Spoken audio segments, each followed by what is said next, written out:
Assalamualaikum warahmatullahi wabarakatuh. Halo teman-teman, nama saya Rina Febrianti Azhara. Saya dari kelas 12 IPA 2 akan menjelaskan tentang lompat tinggi. Ada 4 macam gaya lompat tinggi dan penjelasan lengkapnya. Lompat tinggi merupakan salah satu cabang olahraga atletik yang membutuhkan keterampilan khusus. Keterampilan khusus yang dibutuhkan adalah kekuatan otot kaki dan kecermatan untuk menghasilkan lompatan setinggi-tingginya. Sesuai dengan namanya, yang dinilai dari seorang atlet adalah tinggi lompatannya. Lebih lengkapnya, olahraga lompat jauh adalah olahraga atletik yang mengharuskan atlet untuk melompat melampaui mistar yang dipasang melintang dengan tinggi 2,5 meter. Ada 4 gaya lompat tinggi. Yang pertama adalah gaya gunting. Gaya gunting atau skisor ditemukan pertama kali oleh Michel Sweeney yang juga menjadi nama lain dari gaya ini. Cara melakukan gaya ini yaitu atlet melakukan awal posisi di tengah dan menggunakan kaki kanan sebagai tumpuan.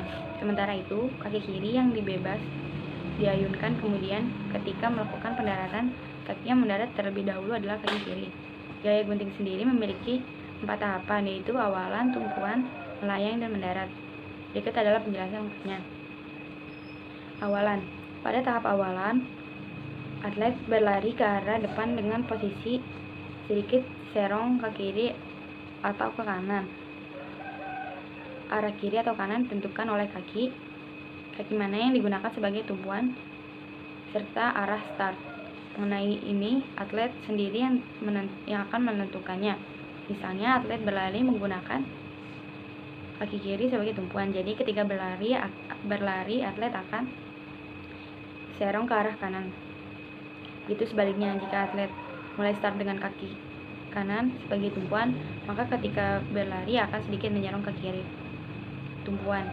Pada tahap ini, atlet akan menggunakan kaki tumpuan terjauh dari tiang mistar. Sementara itu, kaki lainnya yang bukan menjadi tumpuan diayunkan lurus ke arah depan dan ke atas menyilang dari tiang mistar. Jangan sampai membuat kesalahan ketika melakukan tumpuan, karena akan berpengaruh pada hasil lompatan. Jika melakukan dengan benar, maka atlet akan bisa menghasilkan lompatan tinggi melampaui tiang mistar yang membentang. Pada saat melayang, pada tahapan ini, kaki atlet yang akan dijadikan tumpuan diayunkan lurus ke arah samping kanan atau kiri, menyesuaikan posisi badan atlet.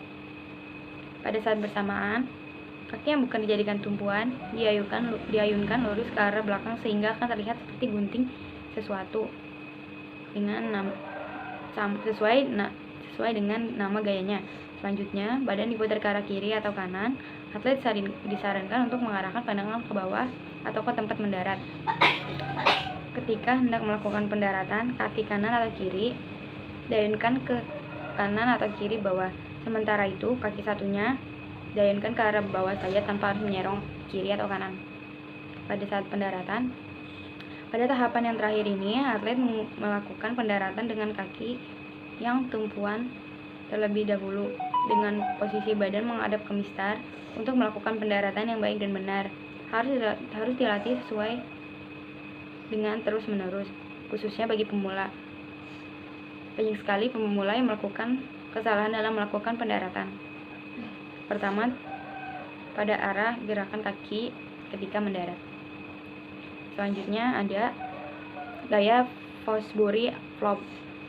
Gaya yang kedua yaitu Fosbury Flop. Teknik lompat tinggi dengan gaya Fosbury Flop ditemukan oleh Ricardo Fosbury yang merupakan atlet lompat tinggi dari Amerika Selatan. Seperti gaya gunting, gaya Fosbury memiliki 4 tahapan, yaitu awalan, tolakan, sikap tubuh, dan pendaratan. Berikut ini adalah penjelasan lengkapnya. Awalan. Pada tahap awalan, menggunakan gaya Fosbury Flop, cara yang benar yaitu atlet mengambil 7 atau 9 langkah sebagai awalan. Perlu diketahui, ketika melakukan gerakan harus dilakukan dengan cepat dan dengan sedikit melengkung atau melingkar.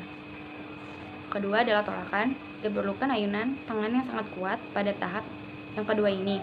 Hal ini agar tangan dapat menempuh seluruh tubuh untuk bisa terangkat secara sempurna. Jika menggunakan kaki kiri sebagai tolakan, maka diharuskan untuk melakukan tolakan ke arah kanan mistar. Lalu, pada saat melakukan tolakan, kaki secara bersamaan gerakan kedua tangan ke atas dari samping kepala. Jika atlet melakukan cara ini dengan benar, maka tubuh akan melompat ke atas dengan menghasilkan putaran 180 derajat, serta dapat dilakukan secara bersamaan. Yang ketiga adalah sikap tubuh. Sikap tubuh yang benar saat berada di atas mistar yaitu terlentang dengan menggantungkan kaki dengan rileks, sementara itu arahkan dagu ke bawah mendekati dada dan punggung berada di atas mistar.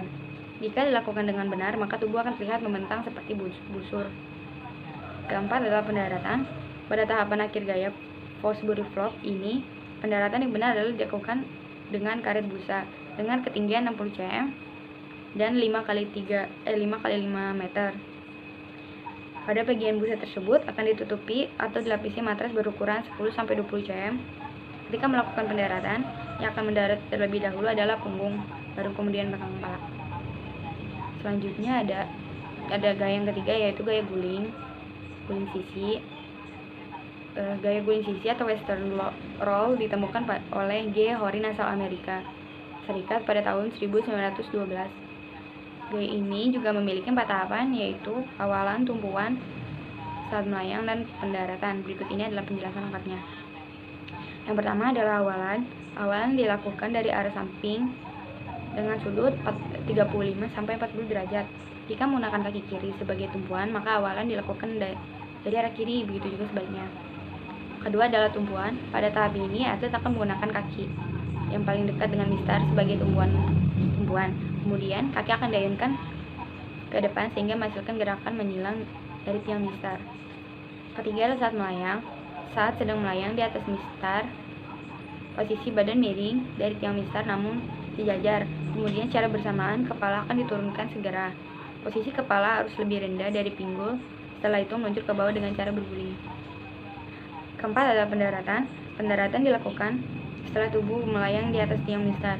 Pendaratan yang benar yaitu dengan mendaratkan secara bersamaan salah satu tangan dan kaki yang digunakan sebagai tumpuan. Selain itu, pada saat bersamaan juga diikuti dengan burung menjauhi tiang mistar. Ketika mendarat menggunakan kaki tumpuan terlebih dahulu. Kemudian gaya yang terakhir adalah gaya guling. Tadi guling sisi, sekarang gaya guling straddle. Macam-macam gaya lompat tinggi. Yang terakhir yaitu gaya guling atau straddle. Gaya ini merupakan gaya yang paling sering digunakan oleh atlet lompat tinggi dalam perlombaan. Gaya ini pertama kali ditemukan oleh Jim Stewart asal Amerika Serikat pada tahun 1930. Terdapat 3 tahapan dalam gaya guling yaitu: pertama adalah awalan. Tahap awalan arah dari sudut digunakan memiliki kesamaan dengan gaya guling sisi atau western roll. Jika menggunakan kaki kiri sebagai tumpuan saat melompat, maka awalan dilakukan dari samping kiri, begitu juga sebaliknya. Atlet dibebaskan memiliki kaki yang mana yang akan dijadikan tumpuan, dapat disesuaikan dengan kaki yang paling dominan digunakan. Kedua adalah tumpuan.